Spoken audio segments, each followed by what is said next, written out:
Bismillah, Assalamualaikum. Ayo belajar teks naratif. Kali ini kita belajar teks naratif fantasi dalam elemen berbicara dan menulis. Pernahkah kalian membaca cerita atau menonton film yang ada di layar? Kali ini kita akan belajar bagaimana caranya menulis teks fantasi dan bagaimana caranya berdongeng menggunakan alat peraga. Alat peraganya yang akan kita pakai adalah panggung mini. Langkah pertama, tetapkan pesan yang ingin disampaikan. Teks naratif fantasi memiliki salah satu ciri yang membedakan dengan teks naratif lainnya, yaitu pesan yang akan disampaikan terlihat sangat jelas, terkadang sengaja dikemukakan di akhir cerita. Kita ambil contoh misalnya pesan yang ingin kita buat dalam cerita ini yaitu jangan berbuat zalim kepada orang lain. Langkah kedua, tentukan unsur utamanya. Kamu sudah mengenal ciri-ciri teks naratif pada pertemuan sebelumnya, yaitu diantaranya, pertama, berbentuk cerita, kedua, memiliki tokoh utama, ketiga, memiliki watak tokoh, keempat, memiliki latar cerita. Nah, sekarang kita gunakan contoh pesan tadi, yaitu jangan berbuat zalim kepada orang lain. Kita tetapkan unsurnya. Yang pertama, tokoh utama, anggaplah namanya si Uncang. Watak si Uncang ini suka berbuat keji terhadap orang lain. Latar tempatnya kita hayalkan di sebuah pedesaan, tepatnya sebuah kerajaan namanya Angsana. Nah, kita mulai muncul imajinasi bagaimana wujud fisik si tokoh utama dan bagaimana situasi tempat dia tinggal dan lain-lain. Langkah ketiga, buatlah rangkaian peristiwa. Ikuti langkah berikut. Pertama, tetapkan awal kisahnya. Awal kisah ini mengandung unsur-unsur yang telah ditetapkan sebelumnya. Langkah yang kedua, tentukan masalahnya. Masalah terpisah menjadi sebab masalah dan akibat masalah. Yang ketiga, tentukan solusinya. Berikutnya, tentukan akhir cerita. Apakah happy ending atau sad ending? Sekarang kita gunakan contoh, yaitu contoh pesan tadi, jangan berbuat zalim kepada orang lain. Setelah kita menentukan unsur-unsur utamanya, sekarang kita buat awal ceritanya. Awal ceritanya cukup ringkas saja, misalnya seperti ini. Kerajaan Angsana adalah kerajaan kaya raya yang dirajai oleh Raja Utara. Ia memiliki seorang putra yang dikenal dengan sebutan si Uncang. Si Uncang terkenal suka semena-mena karena kedudukannya sebagai putra mahkota.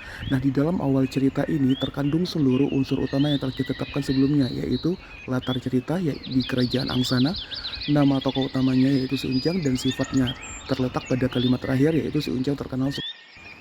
Setelah menentukan awal cerita, berikutnya adalah masalah.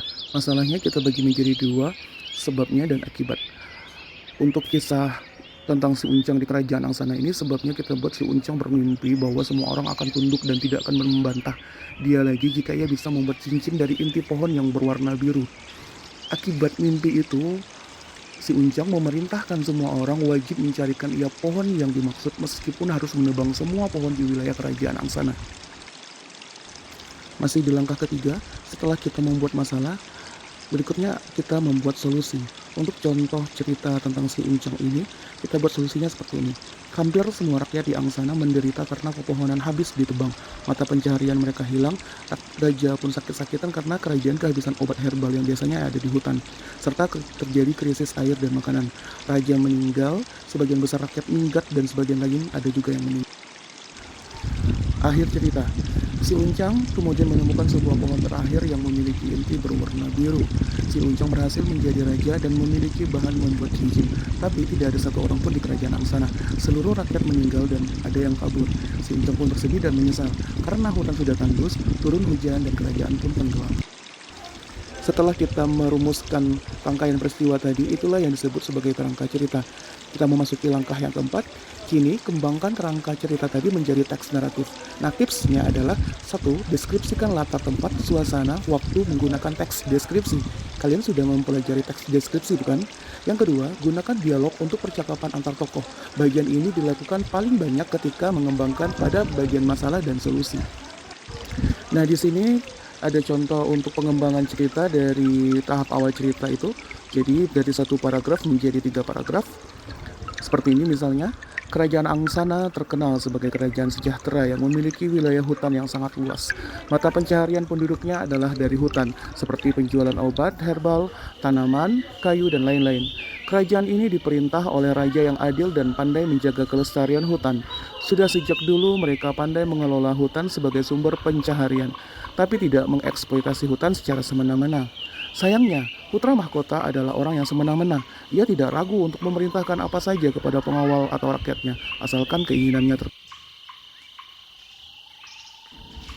Silakan lihat pengembangan kerangka cerita menjadi teks cerita fantasi pada tayangan berikut.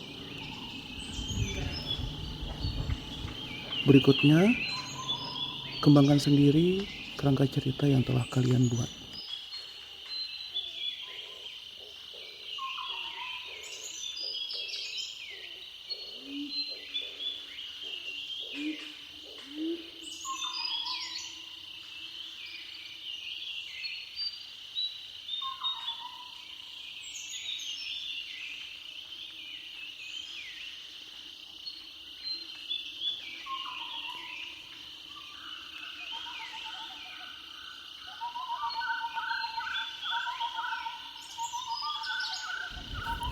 Setelah teks naratif fantasinya telah kalian buat, berikutnya adalah kita berlatih untuk bercerita menggunakan alat peraga yaitu panggung mini.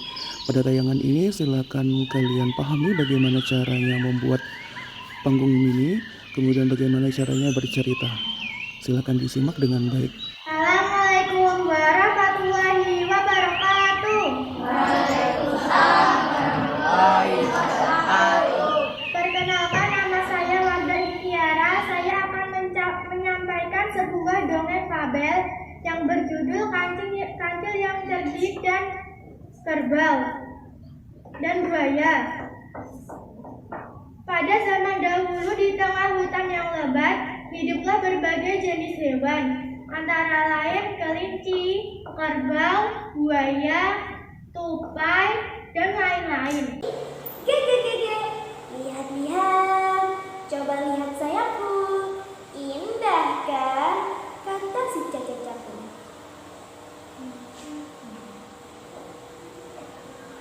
Hei lihat dulu, kenapa kau lihat-lihat kami? Kau pikir rupamu seindah kami? Kata si cacing capung ke ular bulu. Cacing capung menjadi sombong karena memiliki sayap yang indah. Bukan hanya si ular bulu saja yang tidak suka padanya, tetapi Nini Nuri.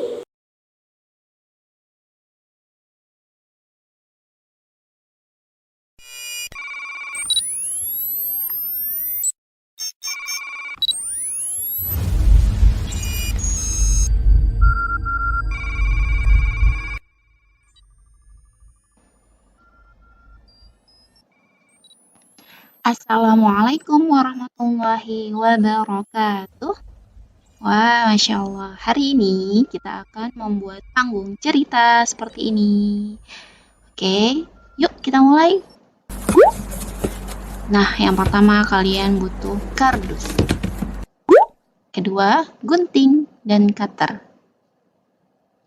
Ketiga, ada kain untuk buat tirai. Keempat, ada kain flanel. Kelima, ada tali atau pita. Keenam, kalian butuh kertas background. 7, kalian butuh sedotan atau lidi. Dan ke-8, kalian butuh puppet atau boneka.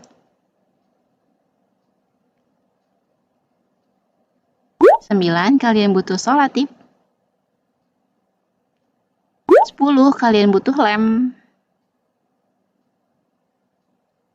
11 dan 12 adalah jarum dan benangnya untuk jahit.